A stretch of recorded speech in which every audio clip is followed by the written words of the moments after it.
patch 2.7 notes live reaction. This is going to be first time going through and reading this.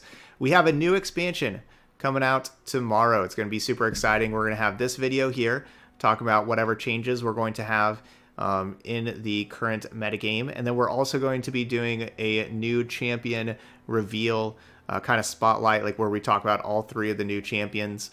That's going to be another video that's going to be coming up right after this. So that's going to be our first things for today.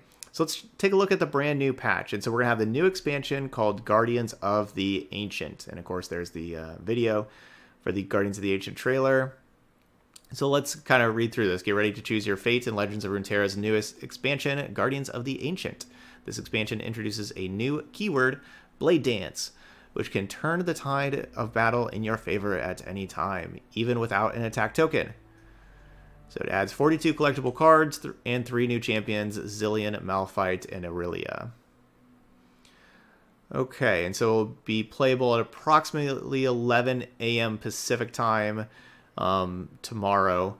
And so that's going to be noon, 1, 2. So that's approximately 2 p.m. Eastern time. And so that's when we're going to go live tomorrow, 2 p.m. Eastern time. Usually on Wednesday nights, I go live about 4 p.m. Eastern. But with the new expansion tomorrow, I want to make sure we can play 4 decks, and we're also going to be building our decks tomorrow. So if you want to come watch and help us build new decks with all the new champions and everything, that's going to start at 2 p.m. Eastern tomorrow, maybe a little bit after, being right around there. All right, so we have a new keyword with the new expansion. We got Blade Dance. Aurelia the Blade Dancer has graced the battlegrounds of Legends of Runeterra, and with her comes a new keyword, Blade Dance. So cards with Blade Dance summon a number of blades which immediately begin a free attack against your opponent. Blade Dance attacks can take place with or without an attack token and doesn't consume the attack token when it happens. A single blade may not look like much on its own, but you shouldn't underestimate the combo potential of such a versatile tool. So we're going to have these units that have this keyword Blade Dance. So Ribbon Dancer, for example, says play, you Blade Dance 1. And so that means that you start a free attack with that many summoned blades. So with 1 blade. So just you play the Ribbon Dancer, and then just the Blade Dance is just going to be up like in the middle part of the screen already attacking. You just start a free attack with that 1/1 blade. And the blades are just little 1/1s. They're 1 mana 1/1s. And we'll talk about that a lot more with Aurelia whenever we do our new champion reveal video. Talk about all the different kind of things you can kind of do with that. But that looks like that's a really powerful thing. So even if you don't have the attack token, you can still get some good attacks in. Blossoming Blade over here, Blade has play Blade Dance 2. So you get 2 1/1s attacking. All right, so new challenges. Okay, so there's gonna be new challenges. Those are like the tutorial type things in Legends of Runeterra. So you're gonna have a couple new ones of those, kind of explain Blade Dance and stuff. And then card updates. Let's see. So Nasus Thresh decks have been thriving and consistently surpassing our win rate and play rate thresholds for what we consider healthy. So we're making small changes to the Shadow Isles portions of the deck that have continued to cause meta problems. For now, while Nasus is a clear powerhouse for the deck, we want to leave the power of Shurima intact. So we are watch listing Nasus so we can continue to monitor his performance while investigating potential changes to him in the future if he continues to overperform. All right, so we have 2 cards changed. This just came out, so like the art's not really quite there yet. Maybe if I refresh, it will. The card art will be there. Maybe. Nope, not yet. All right, so Atrocity is now going to cost 7. That's no big surprise. That's something that we kind of talked about for a while, that's something that could definitely happen. So you don't get to be able to play 2 Atrocities in a singular turn. And I think that's a good change. I think that Atrocity is on the same power level as Vengeance, which is going to be a 7 mana spell from Shadow Isles also. I think Atrocity costing 7. Yeah, I think that makes a lot of sense. And that's not going to it's not going to change a whole lot, but it does change some things. Like there's definitely times like where the deck really wants to like play spells and get down to exactly 6 mana and be able to Atrocity for 6. That's happened so many times where my opponents had exactly 6 mana for the Atrocity because they were able to play other stuff first. And so this just puts a little bit of a hindrance. Like there is a difference between 6 and 7 mana. And so that could slow them down. And then of course you also have like how 13 is the total amount of mana you can possibly have in a round. And so Atrocity costing 7 means that you're not going to be able to have two Atrocities in one round, because that would be 14 mana. And I've definitely died to double Atrocity, right? Like that's certainly a thing. So yeah, good change there. I think that's gonna it's not gonna make the deck terrible, but that is going to hurt the deck a little bit. All right, and then let's see, Blighted Caretaker also getting it, which Blighted Caretaker is incredibly powerful. It really is. It is so good. And then yes, it does have the awesome synergy with Slay, with Fearsome. We want to keep the synergistic, but slightly reduce its early game pressure and its ability to create even more Slays by moving it to 1 power. All right, so now it looks like Blighted Caretaker will now be a 1/1 instead of a 2/1, and so that will help, or so like that means that maybe Blighted Caretaker with being a 1/1 won't slay other things. I think that's probably a good change. Like Blighted Caretaker is great. Making those 2/1 challengers, it's incredible. And so yeah, I really like playing Blighted Caretaker before this Thresh Nasus deck, just in like other decks and everything. I've always enjoyed playing Blighted Caretaker, but it's a really rough card to play against for sure.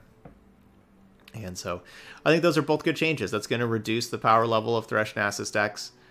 Not necessarily a ton, right? Like it doesn't kill the deck, and that's what Riot likes to do is with the nerfs. They don't want to just kill Atrocity and just make it not playable, or Blighted Caretaker make it not playable. I think that's still definitely playable, but now you don't, like, if you're trying to block Blighted Caretaker, it's a lot easier to block it with a 1/1. With it just being with it being a 1/1. So your 2/2 or your 3/2 or whatever can block Blighted Caretaker and stay alive. And then also, it doesn't kill you as fast. Like, you only take the 1 damage instead of 2 whenever it's attacking. So if all of your blockers are getting challenged by the saplings, which happens all the time, you're taking 1 less point of damage to your Nexus. So that's, that helps. That matters. So I think those are both probably good changes. Okay, so then we get some, the 3 regions with new champions, Shurima, Targon, and Ionia. They all have their region rewards. Their roads are extended by 4 levels. And looks like we're going to have a new board, the Time Temple. That looks pretty sweet. Ooh, maybe a new card back with Zillion. Oh, we got Chip. So Chip's going to be our new Guardian. I like it. And Chrono Chip.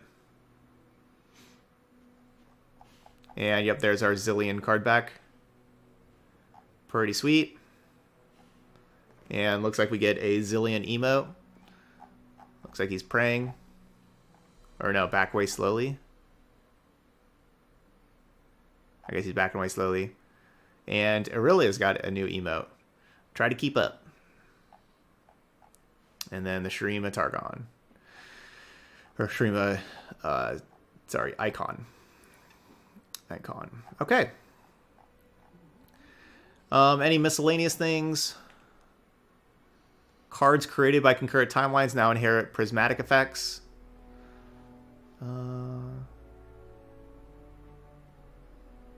Okay, well, this is definitely a change right here. Mushrooms now do aggregate damage all at once when drawn together, rather than taking 1 damage X times, with X being the number of mushrooms drawn. That's important. So if you would draw 5 mushrooms, it would do 1 damage to you 5 times. That's what would happen. Each mushroom does 1 damage to you. And the reason why that's important is because if you have a leveled up Lysandra in play that gives your Nexus tough, you could draw 5 puff caps and you take 0 damage because your Nexus is tough. Now it just does all the damage at once. So now it's going to do 5 damage. Like if you draw 5 puff caps, you take 5 damage. So if your Nexus is tough, you take 4 damage instead. So that's definitely a change there. That hurts level up Lysandra versus puff caps.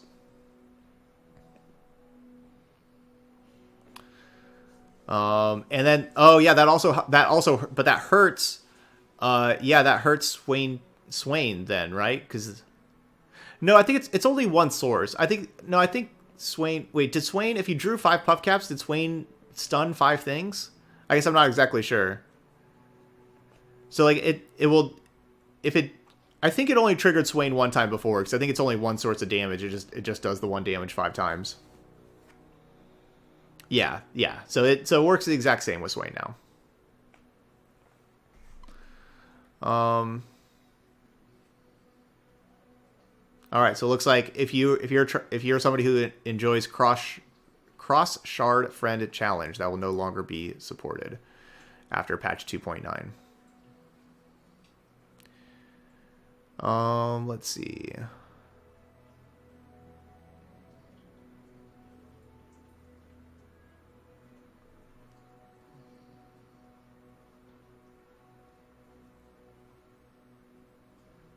And looks like nothing else of note. Okay, so there we go.